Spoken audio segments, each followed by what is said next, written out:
Hey, this is PJ with CLK Supplies, and welcome to How to Get It Done 1-Minute Locksmith Tips. Are you new to pinning up small format interchangeable core locks? If so, let me zoom in and I'll show you a quick tip to help you get started.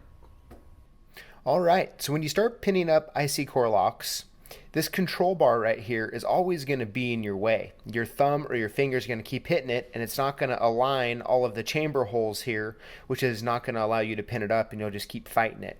So what you want to do is get that control bar pushed out like this, alright, and take your ejector pin and put it down this last hole here. You want to get it all the way through. You have to make sure your keyway is aligned just like that, and then it'll come through here on the other side just like that. Now once that happens, go ahead and pin up the first chamber here. As soon as you're done pinning up that first chamber, go ahead and take the ejector tool out and slide it right on the back side of that control bar. That way, as you pin up the rest of the chambers, everything will be perfectly aligned, allowing you to do it in a timely manner. Thanks for watching. We'll see you next time.